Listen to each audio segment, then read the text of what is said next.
Welcome back to part 2 of money lessons I wish I'd known when I was younger.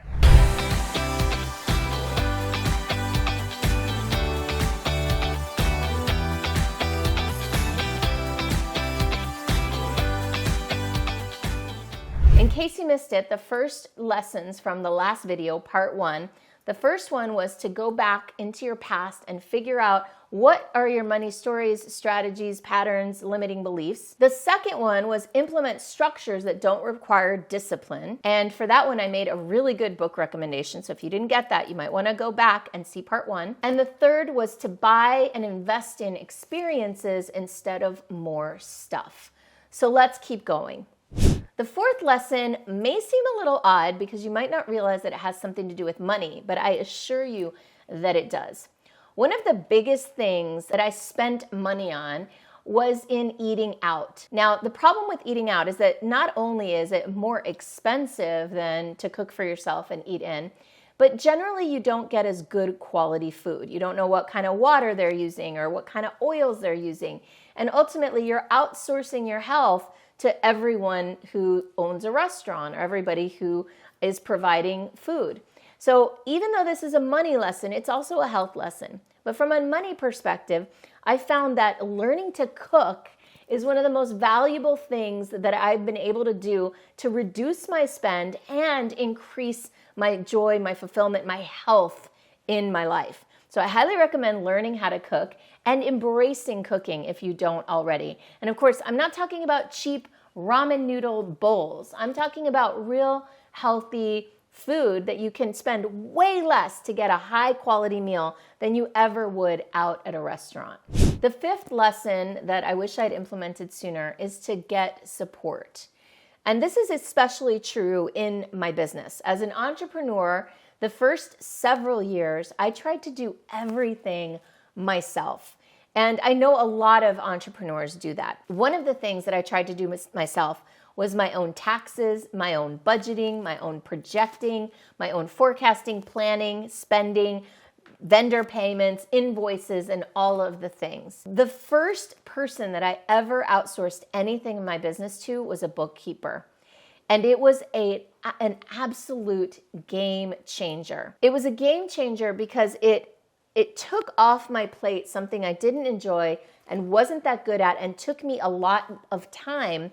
And I put that on someone's plate that did enjoy it, was really good at it, and took a lot less time. So what used to take me 10 hours might take 2 or 3 for an actual bookkeeper, thus releasing 10 hours for me to go focus on driving more sales and more opportunities, which was worth way more than the 10 hours that I would have spent doing something that I hated and that would have brought down my energy. By outsourcing that to this bookkeeper, the bookkeeper does what they do great, and it ends up costing me a lot less than in the time value, the value of my time and what I could earn in that time. With 10 hours back, I could market and generate several $1,000s more a month versus paying $50 an hour or $30 an hour, which it was at the time, to an accountant or bookkeeper. Now I get it. As entrepreneurs, we might be scrimping and saving and trying to spend as little as possible, but really think about the value of your time. I'm not going to dive too deeply into this topic, but I do invite you to consider that if you are charging time for money, if you are getting paid in hours, dollars per hour, then perhaps check out some of my other videos about how to leverage your time and how to create a more scalable business model so you can make more money without having to spend a whole lot more time. So you can find that out by checking out the playlist below, all about coaching and consulting business models. And while you're at it, why not go ahead and hit that subscribe button, hit that like button, and share with me some of your money issues, money stories, and money lessons below. Let's keep going. Another thing I want to bring awareness to is the distinction between good debt and bad debt. I thought all debt was created equal. And the truth is, I didn't realize that there can be debt that we incur in order to create more growth and more opportunities. And then there's debt that weighs us down and hurts us. The debt that helps us grow is debt that allows us to invest in something that will help us expand our possibilities or expand our opportunities. So for example, investing in and incurring debt to get an MBA was a very much better investment than creating debt to buy a whole bunch more stuff to decorate my apartment several years ago.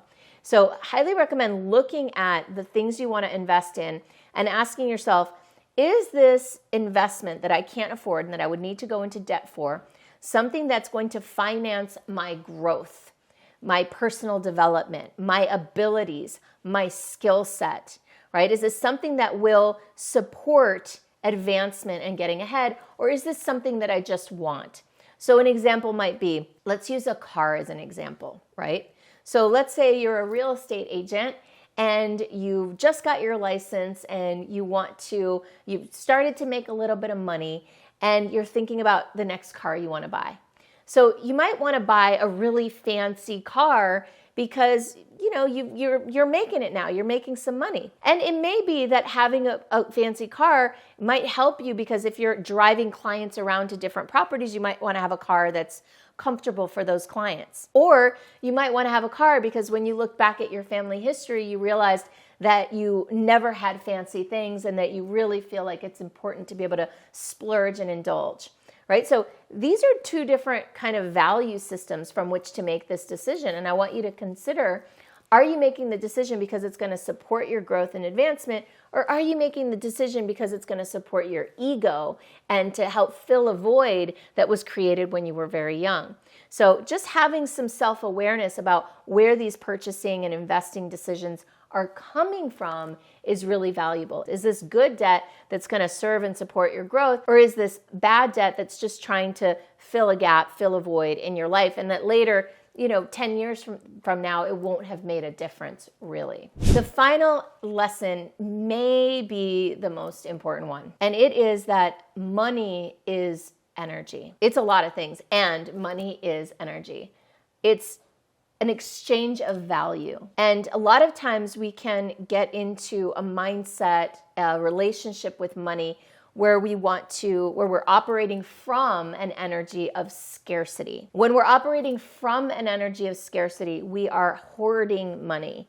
We are limiting and controlling it. And money can be stagnating in that way. I want you to think about the possibility that money is an exchange of energy. It's an energy and it's an exchange of energy when we use money, when we invest it. And when we put money towards things, we're adding energy towards those things. So when we put energy towards junk on Amazon, for example, we're adding energy. We are supporting, we are driving more junk, more useless things. And instead, when we operate from an energy of abundance and that we recognize that we are putting energy towards things with money. The money is adding energy to things. We want to look at, well, what are we investing in? Is that something that's adding value to the world, to my life?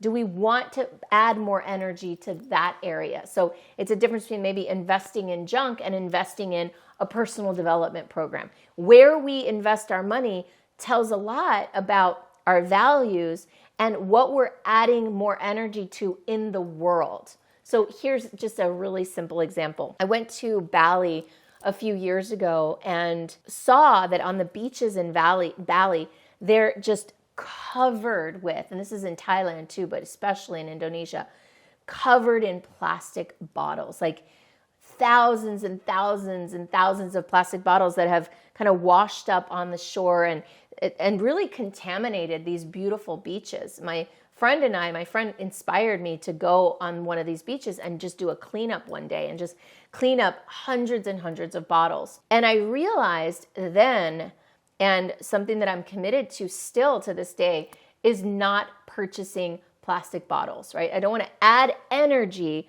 to something that is out of alignment with my values. I value the beaches. I value taking care of Mother Earth, right? And so I want to only put energy towards things that I value. I don't want to add energy to plastic bottles on this planet. And wherever I can, I try to hold that value. So for example, when I lead my retreats, I let everyone know to please not bring plastic bottles to the retreats. Please not buy cases of plastic bottles.